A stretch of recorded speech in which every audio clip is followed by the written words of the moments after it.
오늘 하나님의 말씀은 사도행전 신약성경입니다. 사도행전 27장 24절 말씀입니다. 사도행전 27장 24절 말씀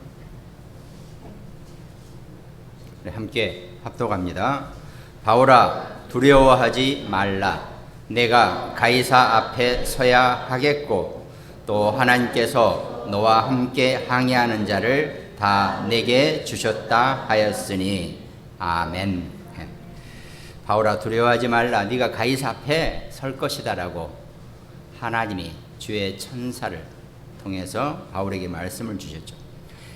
그럼 이 본문의 장면은 어떤 장면이냐? 예수님이 십자가에서 못 박혀 죽으시고 그 남은 제자들이 로마와 또 유대인들이 절대 예수 얘기를 하지 마라 그랬는데 이 사람들이 목숨을 걸고 예수를 증거하고 전달하고 전도하고 있는 그런 초대교회 시절이었죠. 특별히 바울이라고 하는 인물이 처음에는 대제사장의 자녀고 또 바리새인 중에 바리새인이고 아주 어마어마한 그런 율법학자 밑에서 공부하는 그런 청년이었기 때문에 아주 그 법령대로 칙령대로 예수 믿는 사람들을 잡아서 죽일 수 있는 권한까지 가진 그런 인물이었던 거죠. 핍박자였죠. 그러니까. 그런데 다메섹 도상에서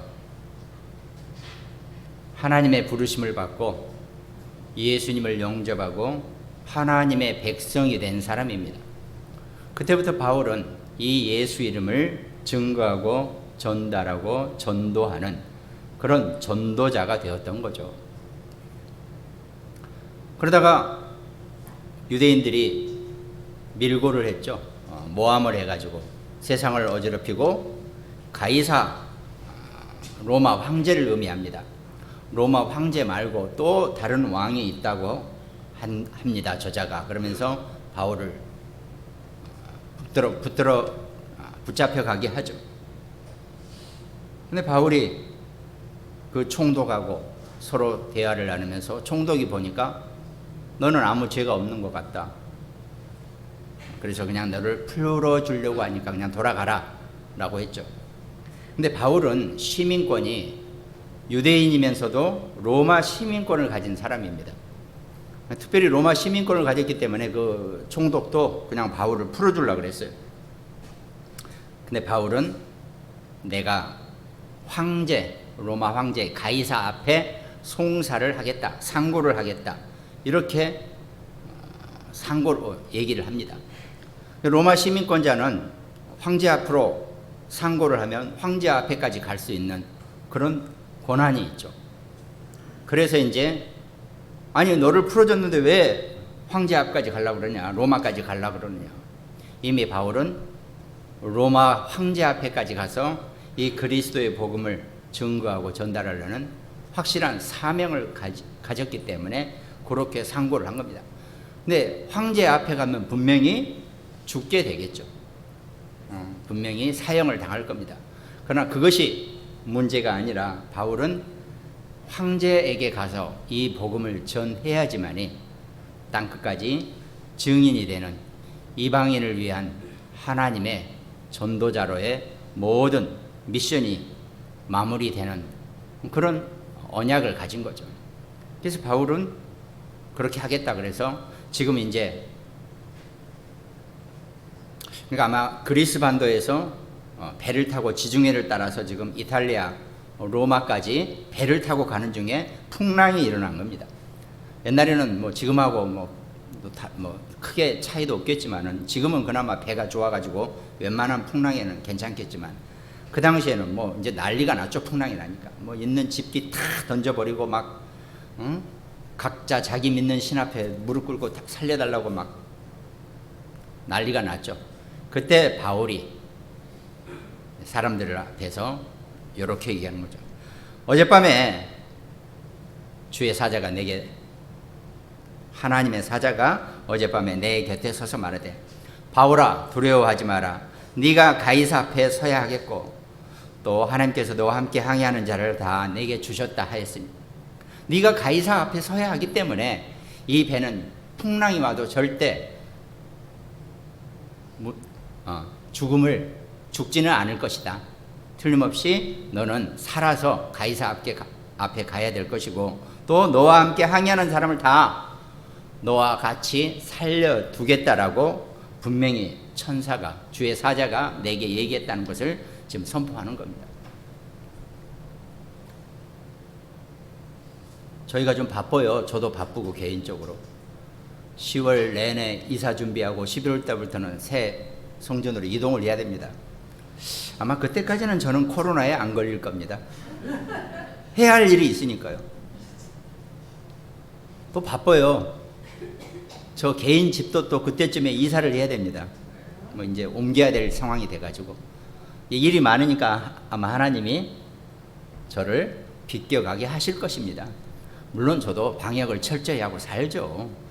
그냥 무대포로 다니면서 그렇게 하는 게 아니고 우리가 해야 될 일이 있고 하나님이 여러분과 저에게 미션을 주셨기 때문에 그 일이 완수되기 전까지는 절대 우리 하나님의 백성들을 절대 건드리는 일이 분명히 없을 것입니다.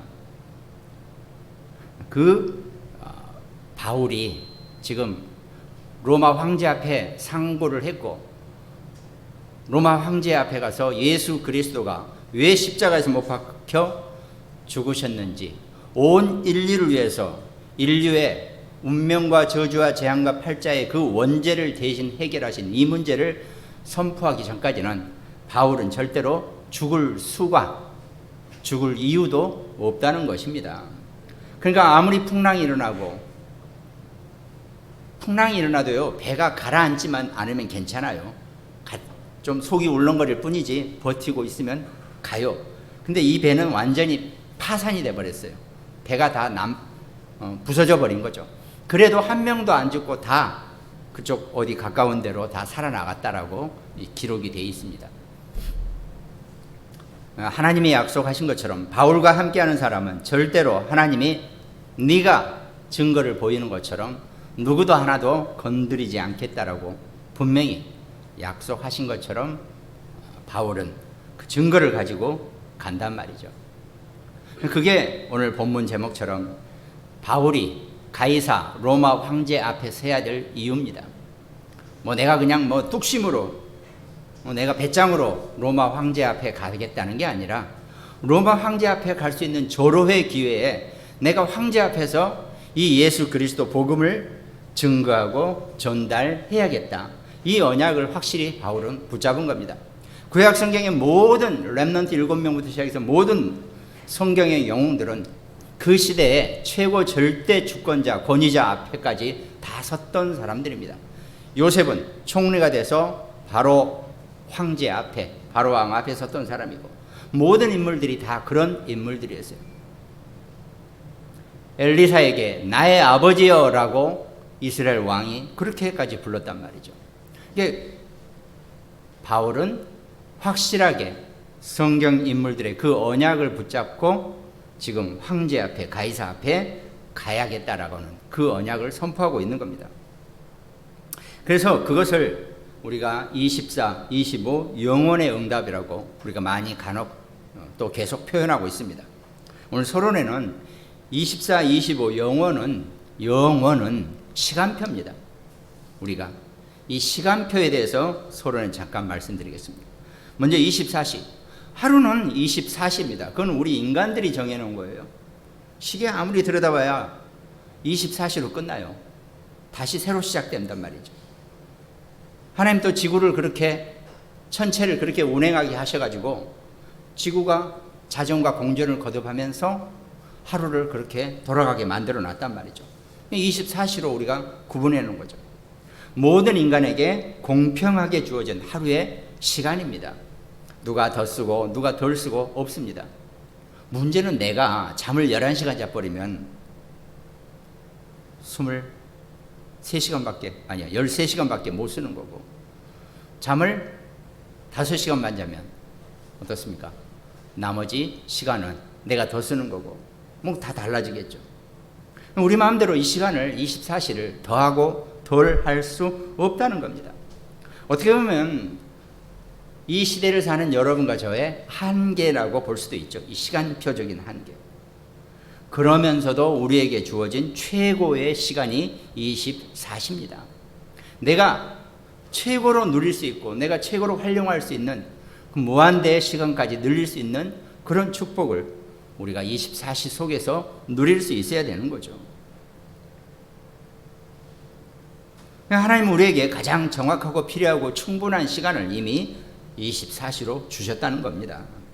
우리는 24시 이 성령으로 충만한 시간을 우리가 누릴 수 있어야 한다는 겁니다.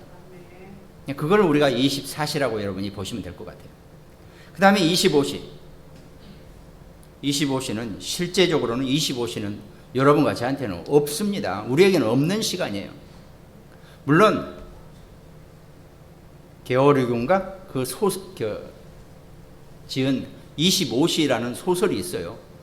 저도 또 어렸을 때 영화도 25시 봤어요. 갑자기 또 주인공 이름이 생각이 안 나지만 아무튼 하여튼 25시 뭐 다른 의미로 이렇게 표현했겠죠. 지구상 어디에도 없는 시간이 25시입니다. 우리에게는 주어지지 않는 시간표예요. 우리 인간은 24시 한계 속에 있는 거죠. 그래서 우리의 능력이 아니라 하나님의 능력이 될 수 있는 것이 25시라고 우리가 표현한다는 겁니다. 우리는 24시에 갇혀 있지만 얼마든지 하나님의 능력이 되시는 25시를 우리가 누릴 수 있다고 그래서 우리가 상징적으로 24, 25 이렇게 표현하는 것 뿐입니다. 아니 표현도 못합니까? 할 수 있잖아요. 그냥. 그러니까 성경에 없는 말이다. 그거는 이렇게까지 또 하시면 뭐 할 말 없지만 우리가 꼭 성경대로 성경만 얘기하고 사는 건 아니지 않습니까?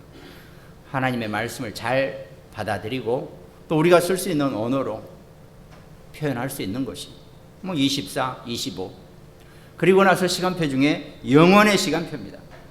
여러분과 저한테는 절대 올 수 없는 시간표입니다. 이 영원은. 왜?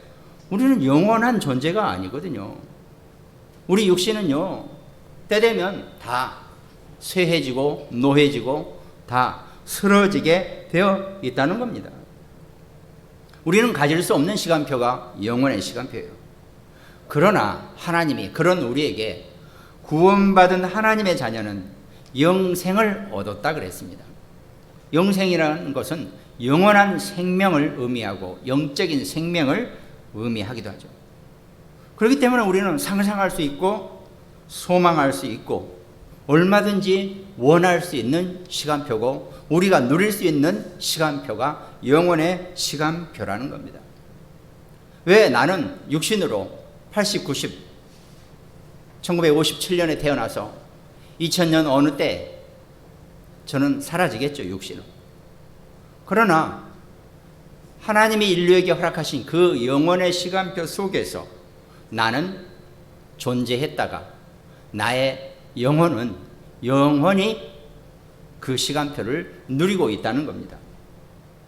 그러니까요, 24시에 갇히지 말고 25시 하나님의 능력 속에 있다가 영원 속에 오늘의 나를 볼 수 있는 그런 좀 널찍한 그런 사람이 되라는 겁니다. 꼭 내 삶의 80, 90세에 갇혀 지내지 말고 영원 속에 나를 생각해 볼 수 있는 그러면요 공부도 달라지고 내가 하는 일도 달라지고 내가 하는 생각도 달라지고 얼마든지 바뀔 수 있다는 거죠. 그렇게 안 살아봐서 우리가 모르겠지만 그렇게 살면 좀 멋있지 않을까요? 좀 그럴 것 같아요. 충분히 우리의 신분은 대한민국 국민으로 평택시에 살고 있습니다. 지구에 두 발을 내딛고 있지만 여러분과 저의 신분은 또 하나가 있다 그랬죠. 천국 시민권자라 그랬습니다. 두 발은 지구상을 딛고 서 있어야 되지만 우리의 신분은, 또 다른 영적 신분은 하늘 백성이고 천국 시민권자라는 것. 이걸 알고 살아가는 것. 엄청 다릅니다. 개념이 달라요. 느낌이 달라요. 또 그거 좀 그 시민권자 설명을 하면 또 제가 조금 예를 하나 들어보죠. 때가 돼서 군대를 갔었죠. 훈련병 때 갔더니 제가 어딘가에 선택이 됐어요. 어디에? 최전방 수색병이라는 수색대 이게 이제 선택이 됐어요. 제 키가 아무리 커봐야 170밖에 안 나오거든요. 근데 희한하게 그 사람이 지나가다가 저를 선택하더라고요. 왜? 주변에 보니까 전부 다 175를 넘어요. 왜 그러냐면 거기는 무조건 175 정도 넘어야지 이렇게 활동할 수 있는 부대이기 때문에. 아니 170밖에 안 되는 나를 왜 뽑았지? 그러면서 나는 이제 그게 다 신원조회를 거쳐야 돼요. 8촌 내에 뭐 그 횡불자나 월북자나 이런 거 절거 없고 완전히 깨끗해야지 그 부대로 갈 수 있어요. 그러니까 뽑혔다 그래서 가는 게 아니고 그 신원조회가 안 떨어지면 못 가요. 그런데도 가면 엄청 멋있고 괜찮은 부대라고 그랬어요. 고생은 많이 하더라도. 일단은 일반 보병부대 갔죠.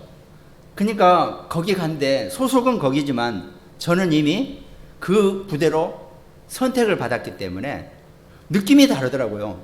그냥 같이 부대원을 봐도 자식들 좀 있으면 나는 저 부대로 갈 거야. 그래서 뭔가 좀 그 느낌이 이렇게 딱 어깨가 당당히 펴지고 키는 170밖에 안 됐지만 하여튼 저보다 더 키 큰 사람 많아요 거기도. 근데 그랬단 말이죠. 우리가 지금 이 땅을 살고 있지만 내가 천국 시민권자라는 개념을 저는 그때 그 생각을 하니까 딱 느낌이 오더라고요. 그래 말이야. 나는 지금 여기서 이렇게 살고 있지만 주머니 뒤져봐야 별로 나오는 건 없지만 나는 하나님의 자녀고 나는 천국 백성이다. 내 신분은 천국 백성이다.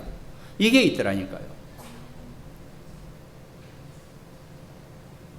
그런 느낌. 이거를 여러분과 제가 충분히 누릴 수 있어야 돼요. 우리 자녀들이. 우리는 80, 90 살다 가지만 우리는 영원 속에 오늘을 보내는 것이고 적어도 하나님이 여러분과 저에게 허락하신 24시 속에서 25시의 하나님의 능력 속에서 영혼의 시간표 속에 오늘의 나를 볼 수 있는 그런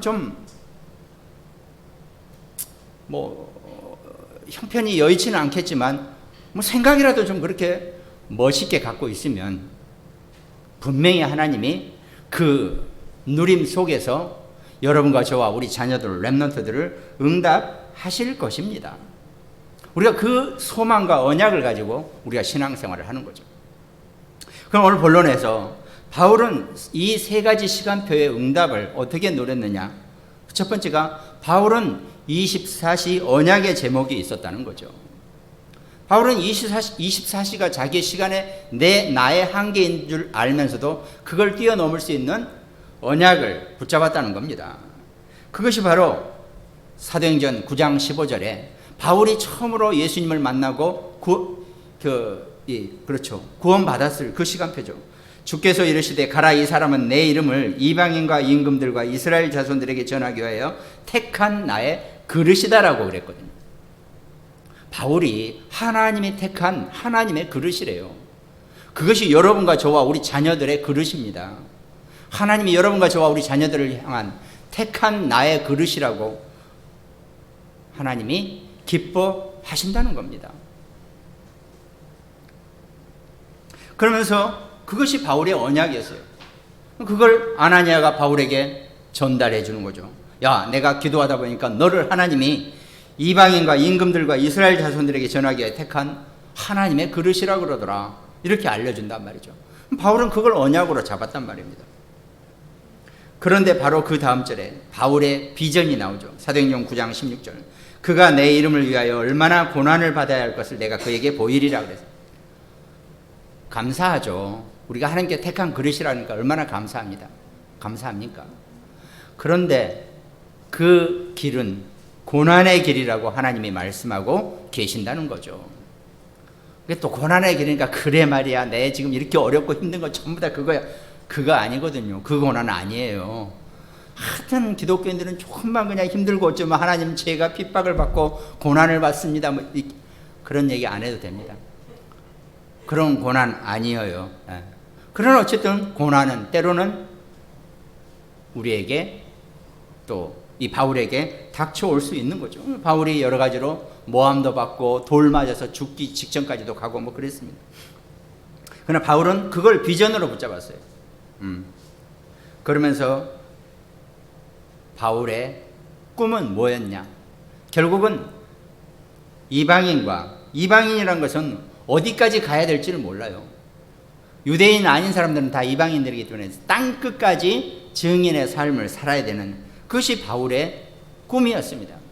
그러니까 바울이 아마 주체를 해서 안디옥 교회에서 시작됐을 때 사도행전 13장 1절에 전도팀, 선교팀을 아마 구성을 했었죠.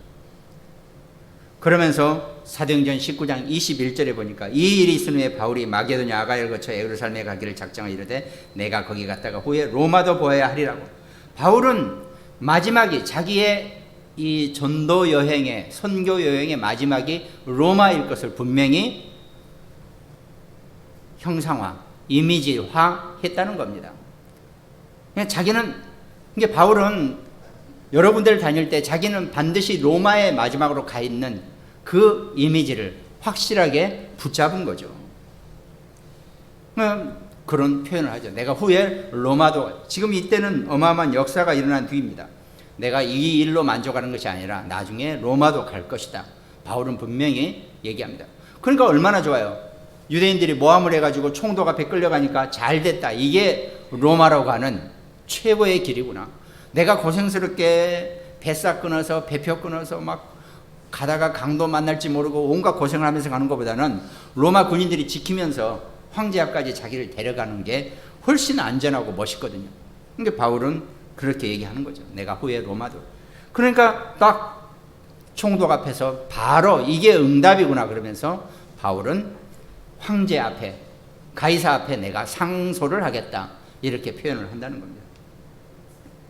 그러면서 마지막에 그래서 이제 바울은 로마에 가서 황제 앞에서 복음을 증거했는데 그때는 아직 로마 복음화가 시간표가 안 돼서 바울은 결국은 감옥에 있다가 죽게 되는 거죠. 뭐 이제 이때쯤의 역사를 보면 아마 네로 황제나 등등 그때쯤이었겠죠. 보나마나. 바울은 사도행전 28장 30절 31절 바울이 온 이태를 자기 셋집에 머물면서 자기에게 오는 사람을 다 영접하고 하나님의 나라를 전파하며 주 예수 그리스도에 관한 모든 것을 담대하게 거침없이 가르치더라 그랬습니다. 바울은 로마인이니까 감옥에 안 있어도 돼요. 감옥 근처에 셋집을 집을 하나 빌려서 거기서 살 수 있게 특혜를 누린 사람이에요.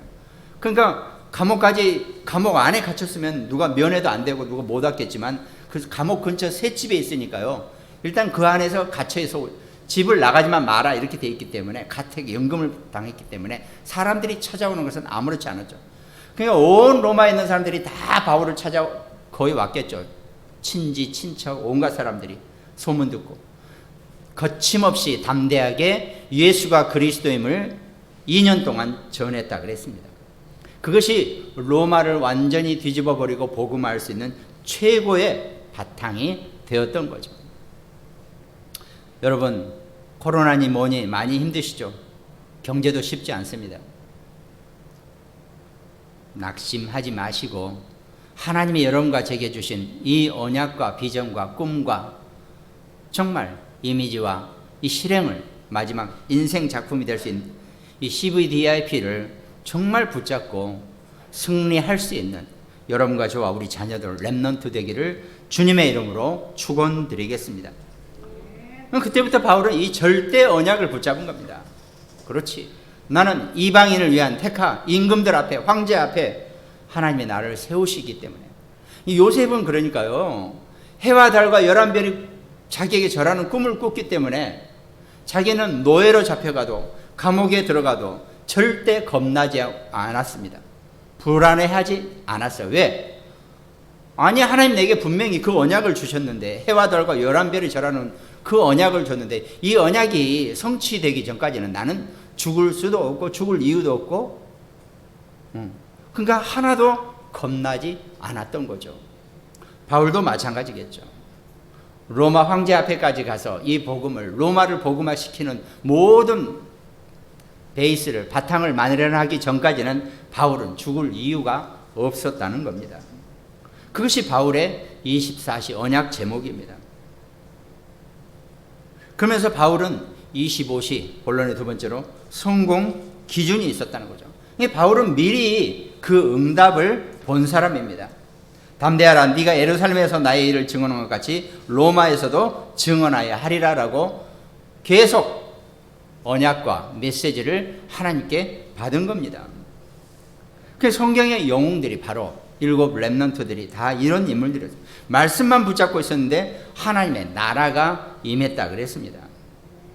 내가 이 하나님의 언약의 복음을 가지고 내가 가는 곳마다 그곳이 어떤 곳이든, 설령 그곳에서 내가 왕따가 당하더라도 왕따가 아니에요. 영적으로 코드가 안 맞으니까 사람들이 불안해하는 것뿐이에요, 나에 대해서. 그걸 가지고 그냥 나를 내가 스스로 쳐가면서 그러면 우리만 손해죠. 성경의 영웅들은 절대 그러지 않았다는 겁니다.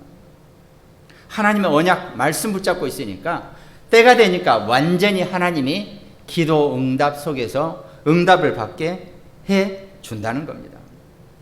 그래서 히브리서 11장 38절에 이런 사람은 세상이 감당하지 못하느니라 그랬습니다. 여러분, 가진 것 없고 힘없고 내 자신이 그렇게 보이죠? 아닙니다. 하나님이 여러분과 저를 세상이 감당하지 못할 사람으로 우리를 부르셨다는 겁니다.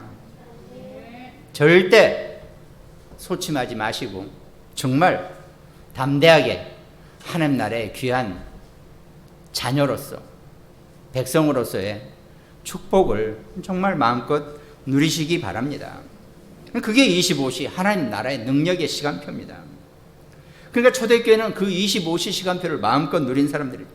사도행전 1장 14절 여자들과 예수의 어머니 마리아와 예수의 아버지가 더불어 마음을 같이 오로지 기도에 힘쓰더라. 그것도 25시 능력, 오로지 기도에 힘쓰는 것도요, 보통 능력이 아니거든요. 그들이 사도의 가르침을 받아 서로 교제하고 떡을 떼며 오로지 기도에 힘쓰고 날마다 성전에 있든지 집에 있든지 예수는 그리스도라고 가르치기와 전도하기를 그치지 아니하더라. 그 초대교회에 그 25시에 하나님의 능력을 누릴 수 있는 그 언약이 있었기 때문에 그 복음이 로마까지 증거되고 결국은 때가 되니까 로마가 복음화되고 로마가 기독교를 아예 국교로 인정하고 정해버리는 그런 어마어마한 일까지 일어나게 된다는 겁니다. 오늘 본론의 세 번째, 영원 시간표의 증인으로 하나님이 여러분과 저와 우리 자녀들을, 렘넌트들을 분명히 쓰실 것입니다. 오늘 본문 말씀처럼 바울아 두려워하지 말라, 네가 가이사 앞에 서야 하겠고 그랬습니다. 가이사 앞까지 서야 하기 위해서는 너와 함께하는 자들은 다 목숨 하나를 내가 안 데려가겠다라고 하나님이 약속하신다는 겁니다. 그 언약 속에 여러분과 제가 이 언약을 성취하고 이 언약을 누리기까지, 이 언약이 완전히 결정되기 전까지는 우리에게는 문제가 있을 수가 없다는 겁니다. 없는 문제 만들어가지고 자꾸 문제시하지 마시고 어떤 것도 여러분과 저한테는 문제가 될 수 없다는 것을 정말 언약으로 누리시기 바랍니다. 그것이 여러분과 저의 영원한 배경입니다. 사실은 로마서 16장 20절에 평강의 하나님께서 속히 사단을 너희 발 아래에서 상하게 하시리라. 사단은 여러분과 저를 놓치고 나서는 끊임없이 어떻게 합니까? 우리를 건드리고 공격하고 우리를 속이려고 온갖 우리를 혼동스럽게 하고 있습니다. 우리가 거기에 속지 않는 거죠. 우리 주중에 제가 집사님하고 다락방 할 때 이런 얘기를 했었죠. 간혹 우리가, 여러분과 제가요, 이렇게 말을 하다 보면은 우리도 모르게 복음이 아닌 듯한 그런 표현을 좀 제가 써요. 저도 쓰고 여러분들도 해요. 예를 들어 분명히 구원받았으면, 하나님 자녀가 됐으면 예수 그리스도 성령이 임하시고 악한 것은 완전히 빠져나간다 그러잖아요. 근데 어떻습니까? 우리가 가끔 새 가족한테 막 뭐 어쩌고 그러면은 아직 흑암이 안 빠져서 나간다고 뭐 이렇게 표현하잖아요. 그죠? 근데 흑암이 안 빠져나간 게 아니라 아직 그 영적인 힘이 없으니까 그것들에게 속을 수 있다는 것, 이렇게 알아들으면 되는데, 이게 또 잘못 알아들으면은 그럼 내가 아직 흑암이 남아있나 내 안에? 이럴 수 있단 말이죠. 이게 말이 조심해야 되는 거죠. 가끔 제가 그런 얘기 하잖아요. 저도 모르게 그냥 하는 얘기죠. 김성규 집사님, 전생에 무슨 나라를 구했나? 저렇게 이쁜 마누라, 저렇게 이쁜 똑두꺼비 같은 사위, 또 음식도 잘하지. 이제 그런단 말이죠. 그럼 나도 모르게 전생에 그런단 말이죠. 전생 아니죠. 그냥 하는 얘기란 말이죠. 이것도 별로 비복음적이죠. 그랬더니 그 옆에 누가 나는 전생에 나라를 팔아먹었나. 아무튼 우리가 표현할 때 영적으로 그렇게 알아들으면 괜찮아요. 문제가 없어요. 그러니까 때로는 제가 하는 설교 가지고도 시험 들 수 있는 그런 표현이 있는데, 저는 전혀 그런 의도가 아니었는데 그럴 수도 있다는 겁니다. 그래서 내가 성령 충만해버리면 목사님이 설령 나를 지정해서 욕을 한다 그러더라도 하나도 서운하지 않고 섭섭하지 않을 겁니다. 그게 우리가 이제 살면서 이 언어라는 것 자체가 때로는 좀 그렇게 쉽지 않아요. 그거를 여러분들이 정말 오늘 24, 25 이 영원의 시간표의 능력 안에서 그 모든 것을 초월하고 그 모든 것을 넘어설 수 있고, 사단이 주는 생각과 사단의 모든 제스처를 속지 않고 넘어버릴 수 있는, 그걸 초월하고 수용하고 이겨버릴 수 있는 그런 능력의 증인, 그게 24, 25 영원의 시간표의 증인의 삶입니다. 바울은 그거에 됐기 때문에 어떤 상황에서도 절대로 시험 들 일도 없고 낙심할 이유도 없고 두려워할 이유도 없고 살았다는 거죠. 그렇게 바울이 오늘 가이사 앞에, 황제 앞에, 로마 황제 앞에 가서 내가 이 예수가 왜 십자가에 못 박혔는지를 정확하게 설명할 수 있는 그 시간표를 바울은 미션으로 붙잡은 겁니다. 바울만큼 이 구약 성경 율법에 박식한 자가 없었어요. 어마어마하게 공부를 했기 때문에. 근데 예수 그리스도를 딱 깨닫고 나니까 왜 구약의 율법이 이래야 됐던지를 정확하게 알고 이거를 완벽하게 헬라어로, 그리스어로 표현할 수 있는 사람은 거의 바울밖에 없는 거죠. 물론 로마 황제 가이사는 이탈리아를 썼겠죠. 라틴어를 그 당시에. 그런데도 이 헬라어를 공용어로 썼기 때문에 바울은 이 헬라어, 유대인이면서도 헬라어를 공부해가지고 이 그리스어로 로마 황제 앞에 가서 정확하게 왜 예수가 십자가에 못 박혀 죽으셔야 됐는지 이유를 설명할 수 있는 정말 유일한 사람이라고 해도 틀리지 않을 것입니다. 그래서 예수님이 바울을 이방인과 세상 임금들과 모든 사람들을, 이스라엘 백성들을 위해 택한 나의 그릇이라고 표현을 했다는 겁니다. 그것이 여러분과 저의 그릇이고 우리 모두가 받아야 될 우리만의 응답이 분명히 될 것입니다. 그 영원한 배경 속에서 여러분과 제가 있는 것입니다. 결론 말씀드리겠습니다. 그러면 우리가 할 수 있는 것, 24시 정시 집중, 항상 기도할 수 있는 24시는, 그러니까요, 다른 표현으로 하면은 24 편의점 보셨죠? 24 편의점 뭡니까? 24시 불 켜고 문을 열어놓는다는 뜻이에요. 그럼 우리는 24가 뭡니까? 우리는 24시 늘 깨어있고 늘 성령 충만 속에 있으면서 늘 기도 속에 있으라는 겁니다. 근데 어떻게 24시간 동안 우리가 기도하고 있습니까? 내 할 일도 많고 일도 많고 뭐 해야 될 것도 많은데, 놀 것도 많은데. 그래서 우리가 주일날 이 강단의 말씀을 붙잡고 이 말씀의 언약을 붙잡고 그걸 그냥 24시 일주일간 내 마음속에 두는 겁니다. 그러면 내가 24시 속에 있는 거죠. 그리고 가지고 주중에 살면서 만나는 사람, 생기는 사건, 듣는 얘기 전부 다 그 언약과 기도로 연결시키라는 겁니다.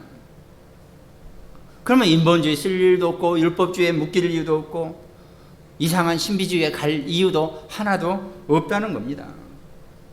근데 그게 안 되니까 심심하면 24 염려, 24 인본주의, 24 막 다른 생각, 거기에 빠져 있는 거죠. 속지 마시고 정말 하나님이 여러분과 저에게 주신 최고의 언약을 붙잡고 늘 현장에서 하나님 나라를 증거하고 축복 누릴 수 있는 여러분과 저와 우리 모두가 되시기 바랍니다. 그러니까 우리가 전도 선교를 한다는 것도 무슨 인본주의를 쓰는 게 아닙니다. 가장 자연스럽게 나와 같은 제자, 정말 내가 받은 은혜를 함께 나눌 수 있는 제자를 만나면 된다는 겁니다. 파트너가 되고 동반자가 되고 동역자가 되는 거죠. 하나님이 억지로 뭐라고 하지 않더라도 나와 함께 하시는 하나님, 우리와 함께 하시는 하나님, 정말 언약 속에 모두와 함께하는, 모든 것과 함께할 수 있는 그런 증인으로 여러분과 저와 우리 모두를 분명히 쓰신다는 겁니다. 감사하게 정말 이번 주, 일요일부터 이번 주니까 이번 주에 아까 우리 전 장로가 대표 기도를 했죠. 감사하죠. 우리 랩런트들이 정말 이번 주에는 정말 3건이나 랩런트들 축복할 일이 생겼어요. 네. 입이 근질근질해서 얘기해야겠네. 우리 예본이가 일단 이번 주부터 출근을 시작하고 단대병원에, 그 다음에 또 우리 신행이가 공무원 시험에 합격했어요. 거의 합격했습니다. 이제 내일 발표인데 아마 면접까지 끝났으니까 합격했을 겁니다. 요즘 얼마나 시험이 힘들어요. 얘가 공부 아주 열심히 해서 잘 됐습니다. 또 잠깐 쉬다가 우리 은혜도 다시 내일부터 출근하고, 하여튼 우리 랩런트들은 교회 나와서 열심히 해라 말아라, 기도를 해라 말아라, 말씀을 읽어라 적어라 안 해도 이 언약 안에 있기 때문에 하나하나 하나님이 정확한 인도를 하실 것이고, 또 이제 세상 나가서 정말 이 복음을 증거하고 전달하는 귀한 축복으로 분명히 하나하나 발걸음을 내딛게 될 것입니다. 그 언약 속의 증인의 삶을 여러분과 저와 우리 모든 성도가 충분히 누리는 우리 귀한 한 주간 되시기를 주님의 이름으로 축원드리겠습니다. 우리에게 정말 24, 25 영원의 응답의 누림의 축복을 마음껏 누릴 수 있는, 받을 수 있는 우리 한 주간 되시기를 주님의 이름으로 축원드리겠습니다.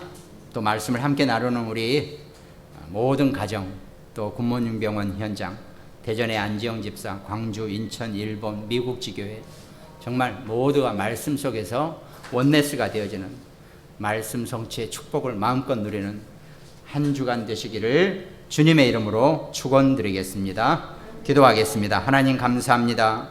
주께서 우리에게 주신 24, 25 영혼의 시간표를 마음껏 누리고 승리할 수 있는 우리 모든 하나님의 백성들, 귀한 종들 될 수 있도록 주께서 축복하여 주시옵소서.